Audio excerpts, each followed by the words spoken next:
Hey everyone, Aaron here from Rudy Visuals. Hope everyone is well, and in today's video we are reviewing the Hollyland Mars M1. This is a fully wireless 4K monitor capable of transmitting video feed up to 450 feet. But before we get into things, full disclaimer, this is not a paid or sponsored review, but Hollyland were kind enough to send us one of these for free to keep and review. Regardless, as always, all thoughts and opinions are fully independent.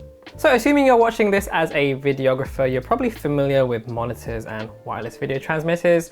What makes this a little bit more unique though is that it combines them all into one package as a 3-in-1 monitor, transmitter and receiver. So it's fully compatible with another M1 or with Hollyland's recent wireless video kits as well. So if you think about that for a second there, imagine you are just using a separate monitor, using a separate wireless transmitter. You've got to somehow find a way to mount that onto the monitor. You've got to have a battery for your monitor, a battery for your wireless transmitter. You've got to have cables as well. This basically just takes away the need of having two separate devices and puts it all into one. Additionally, I could just use this as a monitor for myself, but rather than just being a monitor as well, it can also send a signal to someone else as well. So there's just loads of utility with this. It combines all those things into one sort of convenient package. I think having two of these actually would be fantastic. So it's not really an exaggeration when I say this is kind of a game changer, honestly. And here's a quick look at the range of setups that is possible with this. So I recently had a shoot going around campus at a university for some marketing campaign B-roll videos, and I had a Hollyland Mars 4K transmitter on my setup, and my director was walking around all day with this to view the footage. And honestly, this made such a huge difference. My director was able to see everything I shot in real time. She could help me frame shots, spot mistakes and issues with our student models. And at one point, all of them were kind of like huddled around as I shot a few students one by one. And it made such a difference having this with us in terms of, like teamwork and helping our on-screen talents feel more comfortable as well. It was just really cool.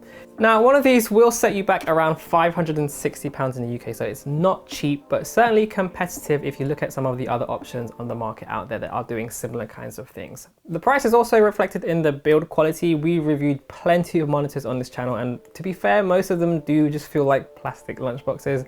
However, this thing has an immediate, nice, chunky heft to it. It is a mixture of plastic and aluminium, but it does feel really rugged and dense. I also really like this anti-slip frosted texture as well. It just feels very, very premium actually.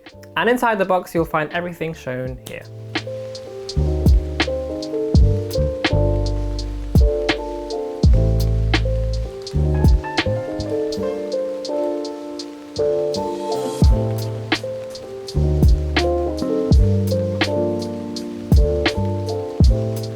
And here's a quick glance at the I/O as well.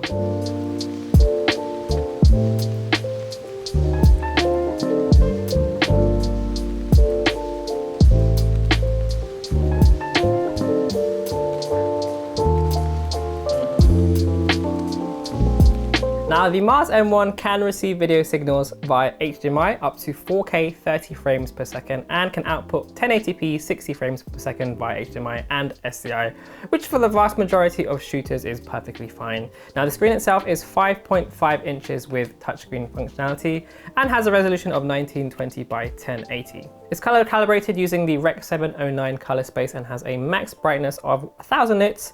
It also has a pixel density of 403 ppi and a contrast ratio of 1000:1. And for a screen that's 5.5 inches, this results in a actually really nice looking, clear, sharp and vivid image. The colors as well look fantastic right out of the box, very spot on. I'll play a few clips now to demonstrate this, which is really highlighted when we compare the image quality to the camera screen on the Sony a7S III. There's a very big noticeable difference between the image quality there. Another area this monitor really impressed me is how snappy and quick the UI is, which is always a requirement for me. The actual touch functionality is great, and being able to sort of pinch in and out to check your focus and drag and move your tools around the screen as well is all very handy. I absolutely hate it when touchscreens are unresponsive, so this gets a big plus for me. Speaking of tools, the M1 has pretty much everything you would expect, such as focus peaking, zebras, histograms, waveforms, assistive grids, etc. All pretty much standard these days on monitors, but it's great to have as always, particularly if your camera doesn't have these tools. The HoloView app is also very easy to use and simple to set up. You just connect via Wi-Fi and that's pretty much it. It can do some cool stuff like record a little bit of footage. You can take screen grabs and you get a bunch of the exposure and focusing tools as well. We were using the app when this ran out of batteries and it was absolutely fine on a Samsung phone as well as the Apple iPhone 14, I believe we were using. There is a very slight delay in the image, but for my use case, the delay was not really an issue. Speaking of delay, the M1 has a claimed latency of 0.08 seconds. And as always with these things, this can be affected by your camera, your cables, whether you're using HDMI or SDI, physical obstructions and electronic interference. Here's a side-by-side with the M1 connected to my A7S III. It's definitely noticeable, you will see a lag here. But again, for my use case, needing this monitor just for general framing and not doing any sort of real-time focus pulling or anything like that, it's not really an issue for me. It will just depend on you, what you need it to do.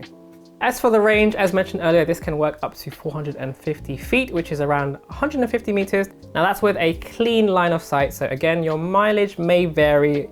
I've never personally shot more than 20-30 meters away from people monitoring the feed.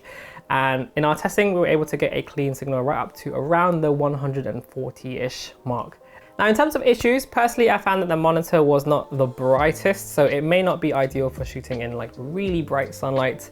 Thankfully for us, we live in the UK and it is almost December. It also does take about 20 to 25 seconds to boot, so that is something else to keep in mind if you're sort of running and gunning and turning off and on a lot to conserve battery. So that is kind of a problem, but again, not a huge deal breaker. I was, however, a little bit disappointed in the lack of image controls. So you can change the brightness and Kelvin color, but there's no adjustments for contrast, saturation, sharpness, backlight, or any kind of like RGB adjustments. I think that's not a huge issue, but luckily for us, it came out of the box looking great already, but some of you may have some issues with that if you like to have your picture looking a certain way. Which I think leads me nicely to my conclusion. And is the M1 worth your money? Honestly, having this with me when I'm shooting videos for my day job, it is actually so helpful for my team members. I don't necessarily always have this as my main monitor, but my co-workers and the people we shoot absolutely love being able to have this wireless monitor while I transmit to them via the Mars 4K. So it does help to avoid mistakes, which saves time later on in editing. Make sure we get all the shots we needed, and the fact that this can be used as a monitor if I need it, it can receive the feed, it can send the video feed as well. The utility that has is pretty amazing, honestly. And like with a lot of wireless video transmitter systems, this will always be like a niche category product. But really anything that's going to save you time and make shooting videos easier and faster and makes collaboration with your team more efficient, that's always going to get a big thumbs up from me. So yeah, I was very, very happy with this, and this is going to be a mainstay in my filmmaking arsenal for quite some time. So I think that's going to do it for this video. A big thank you to Hollyland once again for sending this to us and making this video possible. If you have any questions at all, then feel free to leave us a question in the comment section down below. And if you found this video helpful, hit that like button. You can subscribe to see more if you want. Don't forget to also follow us on socials. It's always great to hear from you guys over there. And as always, I guess I'll see you on the next video. Peace.